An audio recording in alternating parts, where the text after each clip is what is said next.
আর এই দালালরা যেদিন থেকে পার্টিতে এসছে বিজেপির গন্ধও চলে গেছে, বিজেপির স্বাদও চলে গেছে। লোক বিজেপির ভরসা করতে পারছে না। আমি কেন ভগবানের কাছে এসেছি তাতে অনেকের কষ্ট হয়েছে। ভাবছে সুসাইড করবে কিনা। আমি বলছি যারা 4টে বিয়ে করে 14টা গার্লফ্রেন্ড রাখে, রাত্রের জীবন একরকম দিনের জীবন একরকম, তারা দিলীপ ঘোষকে ত্যাগী ভোগী বলছে। আহাম্মক। জগন্নাথ মন্দির উদ্বোধন হয়েছে, আমরাও তার দর্শনের সুযোগ পেয়েছি। এই ঘটনাকে নিয়ে বহু রকম তর্ক বিতর্ক শুরু হয়ে গেছে। ভগবানকে তর্কের উপরেই রাখা উচিত, কিন্তু অভ্যাসবশত অনেকে বিতর্ক শুরু করেছেন। এবং মজার ব্যাপার, আমি কেন ভগবানের কাছে এসেছি তাতে অনেকের কষ্ট হয়েছে। আমি ছোটবেলা থেকে ভগবানের মন্দিরে যাই, আমি দেখি না কে মন্দির তৈরি করেছে, আমি ভগবানকেই দেখি। আর এটা আমরা জানি যে মন্দির যেই তৈরি করুক ভগবান সবার হয়। কালীঘাটের মন্দির তৈরি করেছে কেউ জানে না, বা তারকেশ্বরের মন্দির কে তৈরি করেছে আমরা জানি না, কিন্তু ভগবানকে দর্শন করতে যাই তখন ভুলে যাই। রাম মন্দির কে তৈরি করেছে সেটাও লোকে ভুলে যাবে, কিন্তু রামকে মনে রাখবে। আমি এসেছি। পশ্চিমবাংলায় সবকিছু তো রাজনীতি হয়, হয়েওছে, কিন্তু আমার খুব মজা লাগছে। আমার পার্টির কিছু লোক খুব কষ্ট পেয়েছে, যে পার্টির কর্মীরা কষ্ট পেয়েছেন, হতাশায় ভুগছেন, কেউ কেউ ভাবছে সুসাইড করবে কিনা। আমি বলছি বিজেপি করতে গেলে হতাশায় ভুগবেন না, চোখের জল ফেলবেন না, কারণ আমরা পার্টি দাঁড় করিয়েছি রক্ত দিয়ে আর ঘাম দিয়ে। যেন বিজেপির কর্মীরা পেছনে তাকায় না, ভয় পায় না, সন্দেহ করে না। যতদিন আমার মনের মধ্যে, আমাদের কর্মীদের মধ্যে সন্দেহ ছিল না, বিভেদ ছিল না, পার্টি এগিয়েছে। যেদিন থেকে এই ধরনের অপসংস্কৃতি ঢুকেছে তখন থেকে পার্টি পিছোচ্ছে। দিলীপ ঘোষ 42 বছর ধরে ঘরবাড়ি ছেড়ে সমাজের কাজ করছে, 10 বছর রাজনীতি করছে। দিলীপ ঘোষের দিকে আঙুল তোলার হিম্মত কারণে না পক্ষে না বিপক্ষে, যে কোনো ধরনের আমি চ্যালেঞ্জ করছি। যাদেরকে আমি নিয়ে এসে নেতা বানিয়েছি, যারা বিজেপি দেশে করে খাচ্ছে, তাদেরই বেশি পেট ব্যথা হচ্ছে। যাদেরকে আমি নিয়ে এসে নেতা করেছি তারা খুব চিন্তিত ভবিষ্যৎ নিয়ে। পার্টির উপরে ভরসা রাখুন, চিন্তা করার কোনো দরকার নেই। আর দিলীপ ঘোষ পার্টি ছাড়বে কিনা, কোথায় যাবে, অনেকে দুশ্চিন্তাগ্রস্ত, অনেকে আনন্দিত। দুশ্চিন্তা করার দরকার নেই, আনন্দিত হওয়ার দরকার নেই। দিলীপ ঘোষ দরকার হলে রাজনীতি ছাড়বে, কিন্তু পার্টি ছাড়বে না, বিজেপি ছাড়বে না, এটা পরিষ্কার বলে দিচ্ছি। কিছু লোক হয়তো চাইছেন আমি পার্টি ছাড়লে জায়গাটা খালি হবে, সুবিধা হবে। সেটা হওয়ার চান্স নেই, কারণ আমাদের কাছে মিশন পশ্চিমবাংলায় যতদিন না রাজনৈতিক পরিবর্তন হচ্ছে লড়াই চলবে। আর যে আমার লক্ষ লক্ষ সাথী 10 বছর ধরে আমার সঙ্গে লড়াই করেছেন, রক্ত দিয়েছেন, ঘাম দিয়েছেন, প্রাণ দিয়েছেন, পরিবারকে রাস্তায় বসিয়ে দিয়েছেন, সেটাই আমাদের কাছে প্রেরণা। কেউ বলছে 57 জন শহীদ হয়েছে, তারা ভাবছেন যে 21 সালে বোধহয় বিজেপি তৈরি হয়েছে। তা হয়নি, 257 জন শহীদ হয়েছে, রাজনৈতিক শহীদ। সেই শহীদ ভুলিনি, কারণ আমার সময় তারা প্রাণ দিয়েছেন। তার ফলে 77 সিট জিতেছিলাম। আজকে 1 ডজন এমএলএ আমাদের ছেড়ে চলে গেছে, এমপি চলে যাচ্ছে, পঞ্চায়েত, জেলা পরিষদ, সমিতি চলে যাচ্ছে। কিন্তু আমি বলছি আমাদের বিচারধারা, আমাদের রাস্তা ঠিক আছে, ঘাবড়াবেন না, ভয় পাবেন না। বিজেপি ভয় পায় না বলে ভারতবর্ষে পরিবর্তন করতে পেরেছে। আমরা সেই পার্টির সংস্কৃতি মানি যে পার্টির প্রধানমন্ত্রী অটল বিহারী বাজপেয়ী কালীঘাটে গিয়ে মমতা ব্যানার্জির মায়ের পায়ে হাত দিয়ে প্রণাম করেছিলেন। আমরা সেই সংস্কৃতির লোক। মমতা ব্যানার্জি তখন আমাদের সঙ্গে ছিলেন, আর অন্যদিকে চলে গেছেন, শত্রু হয়ে গেছেন, এটা আমি মনে করি না। রাজনীতি আমার কোনো শত্রু নাই, আমি সবাইকে মিত্র করার চেষ্টা করি। আর মিত্র করেছে বলে ভারতীয় জনতা পার্টি এত বড় হয়েছে। অন্য পার্টির বহু নেতা এসে পার্টির নেতৃত্ব করছেন। তো সেই জন্য আমরা সেই সংস্কৃতির লোক, সেই পার্টির কর্মী যে পার্টির প্রধানমন্ত্রী অটল বিহারী বাজপেয়ী শান্তির বার্তা নিয়ে বাসে চড়ে লাহোরে গেছিলেন, শত্রুর দেশে গেছিলেন, ঘোষিত শত্রু পাকিস্তান, প্রধানমন্ত্রীর সঙ্গে আলাপ করেছিলেন।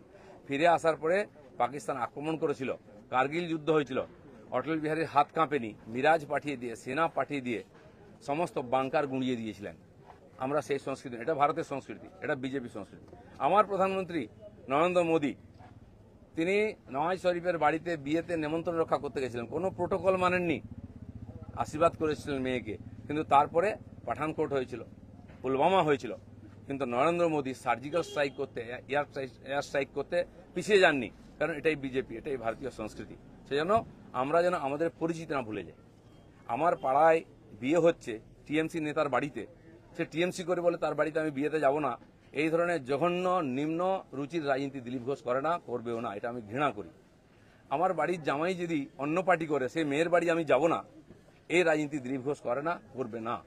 যারা করতে চাইছে এটাকে, বিজেপিকে এই অপসংস্কৃতি আনতে চাইছে, তারা বিজেপি জানে না, তারা বিজেপি জানে না, তারা দিলীপ ঘোষকে চেনে না, এর পিছনে কত ত্যাগ তপস্যা আছে জানে না। যারা 21 সালে এসছে, 20 সালে বিজেপিতে এসছে না, তারা বিজেপি বুঝতে পারবে না। কেউ কেউ আরএসএস দেখাচ্ছে, কেউ কেউ হিন্দুত্ব বোঝাচ্ছে। দিলীপ ঘোষকে হিন্দুত্ব বোঝাবেন না।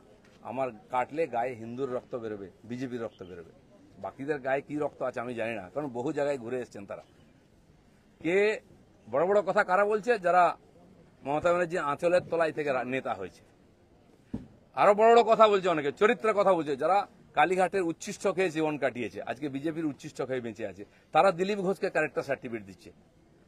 যারা 4টে বিয়ে করে, 14টা গার্লফ্রেন্ড রাখে, রাত্রের জীবন একরকম, দিনের জীবন একরকম, তারা দিলীপ ঘোষকে ত্যাগী ভোগী বলছে। আহাম্মক। রাস্তায় দাঁড়িয়ে বলো লোকে কি বলবে? দিলীপ ঘোষ আজকেও রাস্তায় দাঁড়িয়ে আছে, কালো দাঁড়িয়েছিল, আগামী দিনেও থাকবে। মানুষ জানে দিলীপ ঘোষ কি করেছে, দিলীপ ঘোষ কি। আমার মন আর মুখ এক। আমি পর্দার আড়ালে কথা বলি না, কোন নেতার সঙ্গে বন্ধ ঘরে মিশি না, আমি সে যেই নেতা হোক। আমি চৌরাস্তায় দাঁড়িয়ে কথা বলি, ক্যামেরার সামনে কথা বলি। এটা দিলীপ ঘোষ। তাতে যদি কারো কষ্ট হয়, আমার কিছু করার নেই। দিলীপ ঘোষের মিশন ঠিক আছে, দিলীপ ঘোষ পাল্টাবে না, তার নীতি পাল্টাবে না। দিলীপ ঘোষ বাংলায় পাল্টাতে এসছে, অর্ধেকটা হয়ে গেছে।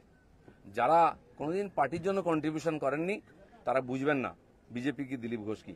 সেই জন্য কষ্ট পাওয়ার কোনো কারণ নেই। দিলীপ ঘোষ আছে, দিলীপ ঘোষ থাকবে যতদিন পার্টির প্রয়োজন হবে। যে কর্মীরা আবেগে ভাসছেন, আবেগে ভাসার সময় নয়। যদি সত্যি সংকট আছে, লড়াই করুন। আর বিজেপির কর্মীদের উপর আক্রমণ, হিন্দুর উপর আক্রমণ ভারতবর্ষে প্রথমবার হয়েছে। আজ যারা বড় বড় কথা বলছেন, তারা হিন্দুর জন্য কতটা লড়াই করেছেন, কি ত্যাগ করেছেন? 4 পয়সার ত্যাগ নেই। বিজেপিতে কামাতে এসছেন, কামানো কমে যাচ্ছে। আমি দোকান সাজিয়ে দিয়েছিলাম 77টা এমএলএ দিয়ে, 1 ডজন এমএলএ আজকে নাই কেন? এমপি কোথায় গেল? জেলা পরিষদ সমিতি প্রধান চলে যাচ্ছে কেন? জবাব কে দেবে? 21-এর পর থেকে বিজেপি নামছে। 19 সালে বিজেপি 41% ভোট পেয়েছিল, এবং আজ অনেক নেতা আমাদের পার্টিতে তার বিরুদ্ধে লড়াই করে আমরা পার্টিকে বাড়িয়েছিলাম। অনেকে প্রশ্ন করছেন, 41% ভোট আর 121টা বিধানসভায় আমরা লিড নিয়েছিলাম। 5 বছর পরে 24 সালের ইলেকশনে সেই ভোট 39% নেমেছে, আর 91টা বিধানসভায় আমরা লিড পেয়েছি। পার্টি এগোচ্ছে না পিছোচ্ছে? আমরা হার জিততে ভুলে গেছি 21 সালের পরে। প্রশ্ন করুন, পাবলিক প্রশ্ন করছে। দিলীপ ঘোষের এটাই প্রশ্ন আছে। যারা আমাকে প্রশ্ন করছেন, আমি তাদের দিকে প্রশ্ন করছি। আপনারা তো নীতি শেখাচ্ছেন, রাজনীতি শেখাচ্ছেন, হিন্দুত্ব শেখাচ্ছেন, কি দিয়েছেন সমাজকে? কেন পার্টি নেমে গেছে? 250 লোকের প্রাণের বিনিময়ে যে পার্টি দাঁড় করিয়েছিলাম, সে পার্টি কোথায় আজকে? কেন হারছি আমরা? কেন লোকে ছিচিৎকার করছে? আর এই দালালরা যেদিন থেকে পার্টিতে এসছে, বিজেপির গন্ধও চলে গেছে, বিজেপির স্বাদও চলে গেছে। লোক বিজেপির ভরসা করতে পারছে না। তাই ভরসা ফিরিয়ে আনার জন্য লড়াই করুন, নাটক করবেন না।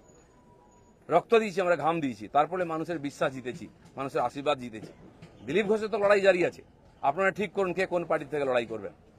দিলীপ ঘোষ পার্টি পাল্টাতে আসেনি, পশ্চিমবাংলাকে পাল্টাতে এসেছে।